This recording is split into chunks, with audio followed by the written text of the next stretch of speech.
आइए आज हम लोग जारी रखते हैं गबन मुंशी प्रेमचंद जी द्वारा रचित उपन्यास 8वां अध्याय। सवेरा होते ही दयानाथ गहने लेकर सराफ के पास पहुंचा। सराफ कहते हैं उसे जो हीरे मोती जवाहरात सोने चांदी का कारोबार करता है।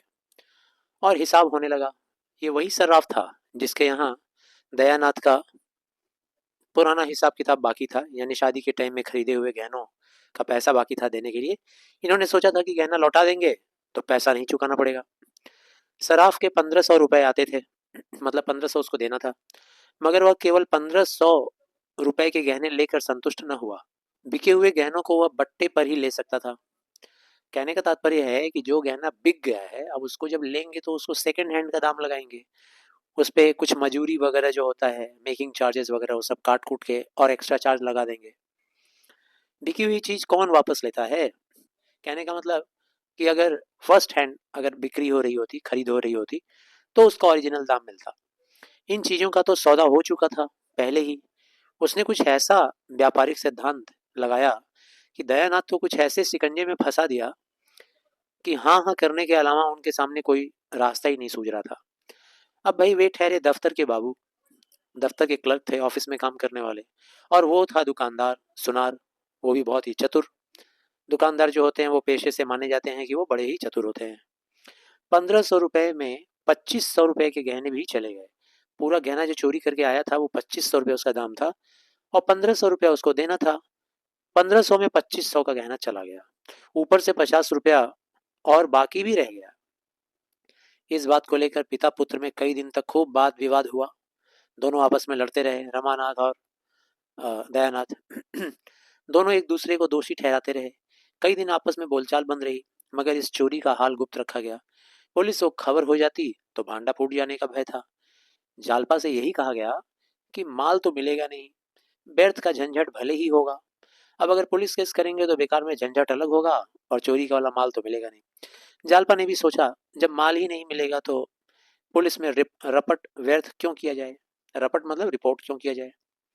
जालपा को गहने से जितना प्रेम था उतना कदाचित संसार की और किसी वस्तु से न था। उसमें आश्चर्य की कौन सी बात थी भाई। अब जालपा जैसी लड़की को इतना प्रेम गहने से अगर है तो उसमें आश्चर्य नहीं किया जा सकता, क्योंकि जब वो 3 वर्ष की अबोध छोटी सी बच्ची थी उस वक्त उसके लिए सोने के चूड़े बनवाए गए थे। इतना प्यार करते थे घर वाले। दादी जब उसे गोद में खिलाने लगती थी तो गहनों की ही चर्चा करती थी। कहती थी तेरा दूल्हा तेरे लिए बड़े सुंदर गहने लाएगा, ठुमक ठुमक कर चलेगी। जालपा पूछती चांदी के होंगे कि सोने के होंगे दादी? तो दादी कहती थी सोने के होंगे बेटी, चांदी के क्यों लाएगा तेरा पति? चांदी के लाए तो तू उठाकर उसके मुंह पे पटक देना। अब सोचो, जिस बच्ची को मेंटालिटी में बचपन से गहने के प्रति इतना रुझान पैदा कर दिया गया है परिवार के द्वारा, तो गहने से ज्यादा उसके लिए इंपॉर्टेंट और हो ही क्या सकता है। मानकी छिड़कर कहती चांदी के तो लाएगा ही, सोने के उसे कहाँ मिले जाते हैं। तब ये सुनकर के जालपा बचपन से ही रोने लगती थी। इस बूढ़ी दादी, मानकी, घर की महरियां, महरियां मतलब होते हैं जो हरिजन महिलाएं होती हैं, छोटी कास्ट की महिलाएं जो घर में काम करने आती हैं, पड़ोसी ने और दीन दयाल सब हंसते थे उसके बचपन की ये अदा देखकर, उसका ये रोना देखकर। उन लोगों के लिए यह विनोद का विशेष भंडार था। विनोद यानी कि एंटरटेनमेंट। बालिका जब जरा और बड़ी हुई तो गुड़ियों के ब्याह करने लगी।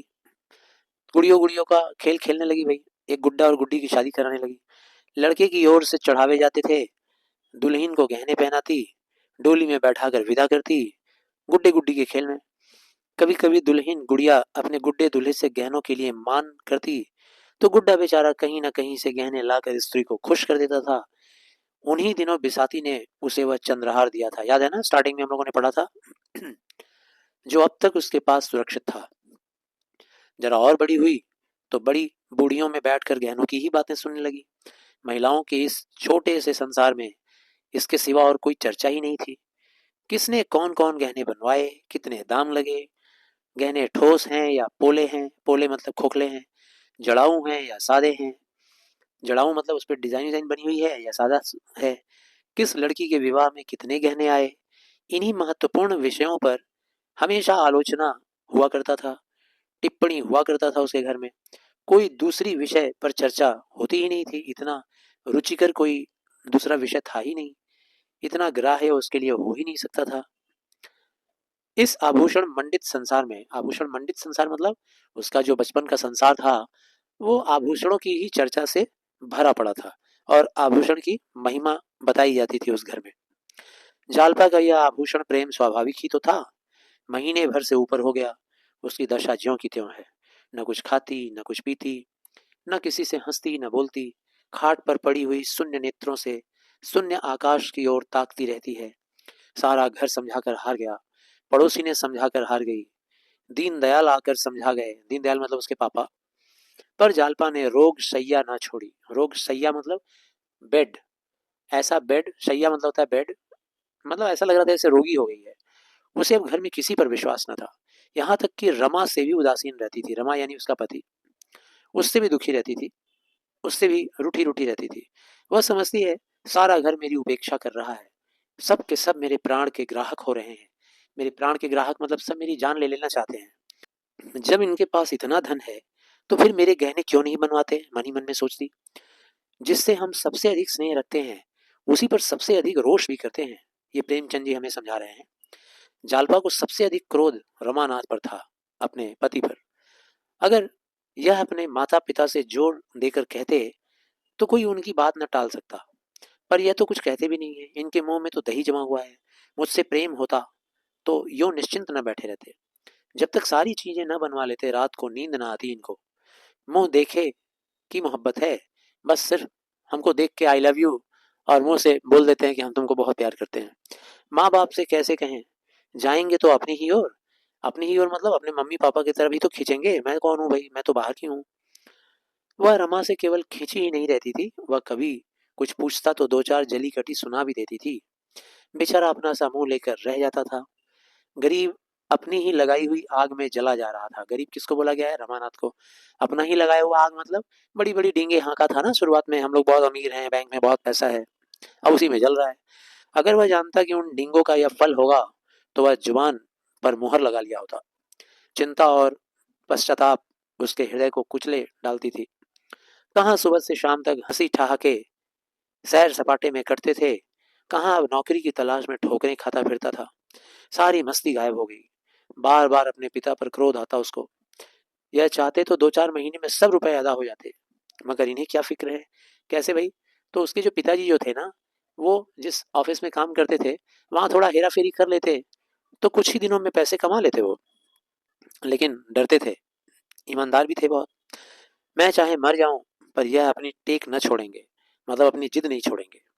उसके प्रेम से भरे हुए निष्कपट हृदय में आग सी सुलगती रहती थी। किसके प्रेम से भरे हुए हृदय में, रमानाथ के। अपनी पत्नी से प्रेम तो करता ही था, लेकिन लंबी लंबी जो झूठ बोल दिया था। जालपा का मुरझाया हुआ मुख देखकर उसके मुंह से ठंडी सांस निकल जाती थी। वह सुखद प्रेम स्वप्न इतनी जल्दी भंग हो गया। क्या वे दिन फिर कभी आएंगे, क्या वे दिन मतलब शादी के तुरंत तुरंत बाद कितना प्रेम था पति पत्नी को आपस में। वही सोच रहा है क्या वो दिन फिर से आएंगे कभी। 3,000 के गहने कैसे बनवा पाऊंगा। अगर कहीं नौकरी मिल भी गई तो ऐसा कौन सा बड़ा पोस्ट मिल जाएगा। 3,000 तो शायद जमाने में 3 जन्म से भी ज्यादा लग जाएगा टाइम। वह कोई ऐसा उपाय सोच निकालना चाहता था जिसमें वह जल्द से जल्द अतुल संपत्ति का मालिक हो जाए। अतुल संपत्ति मतलब बहुत बड़ी संपत्ति का मालिक। कहीं उसके नाम कोई लॉटरी निकल आती, फिर तो वह जालपा को आभूषणों से मर देता। सबसे पहले चंद्रहार बनवाता। उसमें हीरे जड़े होते, मगर इस वक्त उसे जाली नोट बनाना आ जाता तो बिल्कुल जाली नोट बनाना भी शुरू कर देता और बना के चला देता मार्केट में। एक दिन वो शाम तक नौकरी की तलाश में मारा मारा फिरता रहा। शतरंज की बदौलत उसका कितने ही अच्छे अच्छे आदमियों से जान पहचान था, लेकिन वह संकोच और डर के कारण किसी को अपनी परिस्थिति बताता नहीं था। ये भी जानता था कि ये मान सम्मान उसी वक्त तक है जब तक किसी के सामने मदद के लिए हाथ नहीं फैलाता है। ये हर इंसान के साथ होता है। जैसे हम लोग मदद के लिए किसी के सामने हाथ फैलाते हैं इज्जत चली जाती है, या आन टूटी फिर कोई बात भी ना पूछेगा। कोई ऐसा भला मानुस न दिखता था जो कुछ बिना कहे ही जान जाए और उसे कोई अच्छी सी जगह दिला दे नौकरी के लिए। आज उसका चित्त बहुत खिन्न था, मतलब बहुत ही परेशान था। मित्रों पर ऐसा क्रोध आ रहा था कि एक एक को फटकारें और आए तो द्वार से ही दुत्कार के भगा दें। भाई ये दोस्त किस काम के, अगर कोई नौकरी नहीं दिला पा रहा है तो। अब किसी ने शतरंज खेलने को बुलाया तो ऐसी फटकार सुनाऊंगा कि बच्चा याद करे। मगर वह जरा गौर करता तो उसे मालूम हो जाता था कि इस विषय में मित्रों का इतना दोष कहाँ है भाई। कोई दोष तो नहीं है जितना खुद उसका है दोष। कोई ऐसा मित्र न था जिससे उसने बढ़ बढ़कर बातें न की हो। ये उसकी आदत थी। घर की असली दशा को वह सदैव बदनामी की तरह छिपाता रहता था और यह उसी का फल था। इतने मित्रों के होते हुए भी वह बेकार था। वह किसी से अपनी मनोव्यथा न कह सकता था। और मनोव्यथा सांस की भांति ऐसी चीज होती है ना, मनोव्यथा, मनोव्यथा मतलब मन के अंदर का दुख। ये एक ऐसा चीज होता है जो सांस की तरह अंदर ही अंदर घुटता रहता है और इंसान को असह्य पीड़ा देता है, मतलब बर्दाश्त नहीं होने वाला दुख, दर्द। घर में आकर मुंह लटकाए हुए बैठ गया। जागेश्वरी उनकी माँ पानी लेकर आई, उसके पास रख दिया और बोली, आज तुम दिन भर कहाँ रहे, लो हाथ मुंह धो लो। रमा ने लोटा उठाया ही था तभी जालपा आकर और गुस्से वाले भाव से बोली, मुझे मेरे घर पहुंचा दो इसी वक्त। रमा ने लोटा रख दिया और उसकी ओर इस तरह ताकने लगा मानो उसकी बात समझ में ही ना आ रही हो। जागेश्वरी बोली, भला इस तरह कहीं कोई बहू बेटियां विदा होती हैं, कैसी बात कहती हो बहू। जालपा कहती है, मैं उन बहुओं बेटियों में से नहीं हूं। मेरा जिस वक्त जी चाहेगा जाऊंगी, जिस वक्त जी चाहेगा आऊंगी। मुझे किसी का डर नहीं है। जब यहाँ कोई मेरी बात नहीं पूछता तो मैं भी किसी को अपना नहीं समझती। सारे दिन अनाथों की तरह पड़ी रहती हूँ, कोई झांकता तक नहीं। मैं चिड़िया नहीं हूँ जिसका पिंजड़ा दाना पानी रखकर बंद कर दिया जाए। मैं भी आदमी हूँ।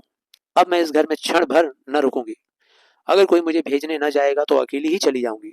राह में कोई भेड़िया नहीं बैठा है जो मुझे उठा ले जाएगा, और उठा भी ले जाए तो क्या गम, यहाँ कौन सा सुख भोग रही हूँ।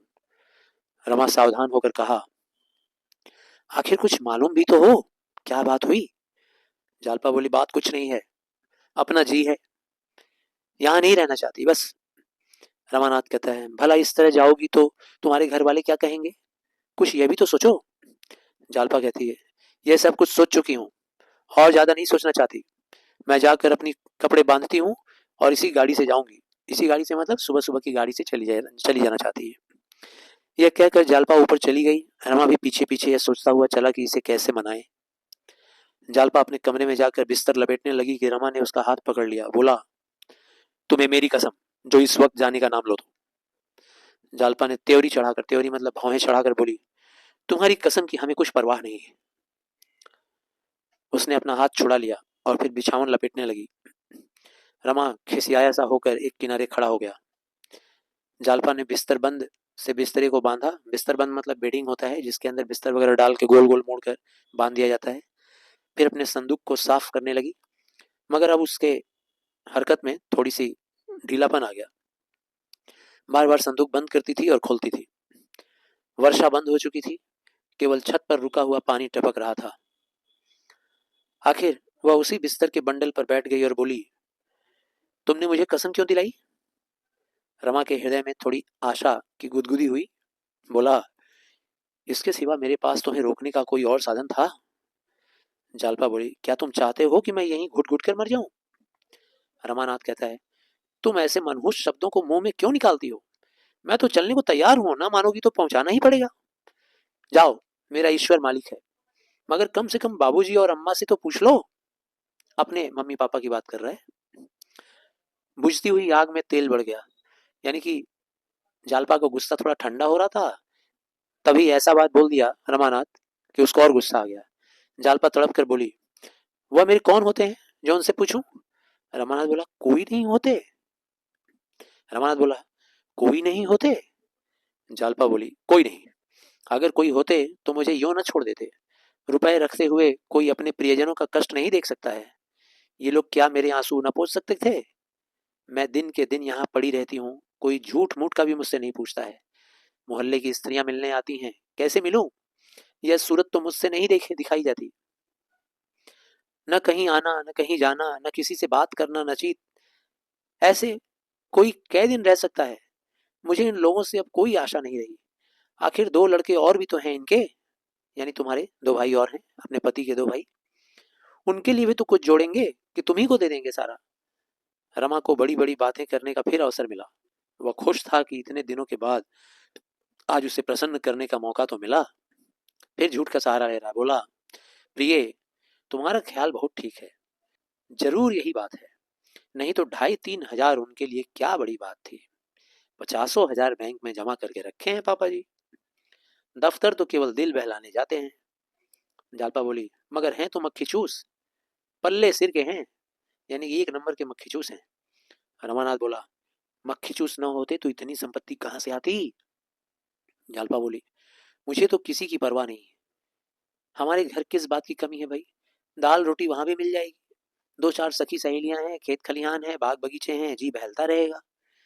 रमानाथ बोला, और मेरी दशा क्या होगी जानती हो, घुट घुट कर मर जाऊंगा।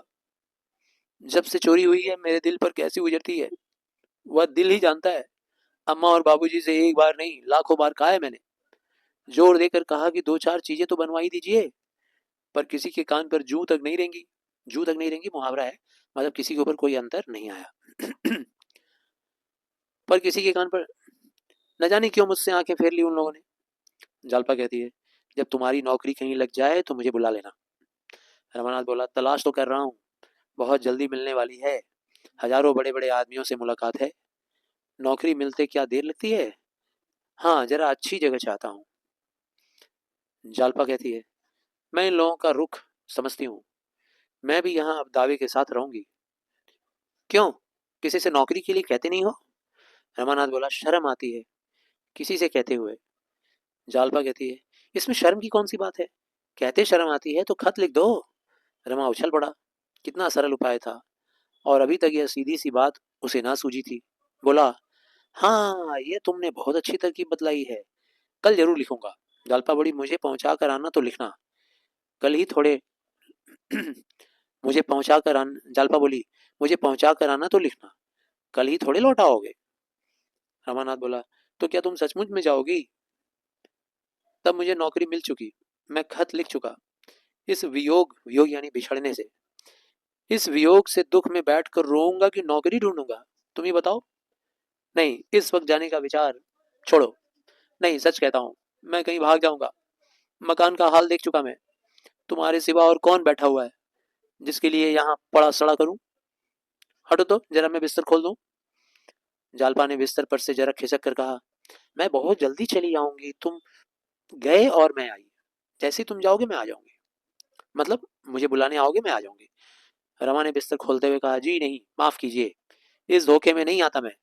तुम्हें क्या, तुम तो सहेलियों के साथ बिहार करोगी, बिहार करोगी मतलब घूमोगी, मस्ती करोगी, मेरी खबर तक न लोगी, और यहाँ मेरी जान पर कब बनावेगी, और यहाँ मेरी जान पर बनावेगी मतलब यहाँ मेरी जान निकलेगी, इस घर में फिर कैसे कदम रखा जाएगा। जालपा ने एहसान जताते हुए कहा, आपने मेरा बंधा बंधाया बिस्तर खोल दिया, नहीं तो आज कितने आनंद से घर पहुंच गई थी। शहजादी सच कहती थी, शहजादी यानी कि जालपा की दोस्त, शहजादी सच कहती थी, मर्द बड़े टोनहे होते हैं, टोनहे मतलब जादूगर, जादू टोना जानते हैं, तुरंत महिलाओं को अपने वश में कर लेते हैं। मैंने आज पक्का इरादा कर लिया था कि चाहे ब्रह्मा भी उतर जाएंगे तो भी मैं नहीं मानूंगी, पर तुमने 2 ही मिनट में मेरे सारे मंसूबे चौपट कर दिए। मंसूबे मतलब मेरे इरादे को तुमने तोड़ दिया। कल खत लिखना जरूर, बिना कुछ पैदा किए अब निर्वाह नहीं होगा। बिना कुछ पैदा किए मतलब यहाँ पर धन पैदा करने की बात हो रही है, अब तुम्हें कमाना पड़ेगा, धन पैदा करना पड़ेगा। रमानाथ बोला, कल नहीं, मैं इसी वक्त जाकर 2-3 चिट्ठियां लिखता हूँ। जालपा बोली, अरे पान तो खाते जाओ। रमानाथ ने पान खाया और मर्दाने कमरे में आकर खत लिखने बैठे, मगर फिर कुछ सोचकर उठ खड़े हुए और एक तरफ को चल दिए। स्त्री का सप्रेम आग्रह पुरुष से क्या नहीं करा सकता है, ये मुंशी प्रेमचंद जी का कहा हुआ स्टेटमेंट है। ये उनकी दार्शनिक विचार है कि स्त्री अगर प्रेम से कह दे तो पुरुष से कुछ भी करवा सकती है। इसी के साथ अध्याय 8 खत्म हुआ, शेष अगले वीडियो में। धन्यवाद।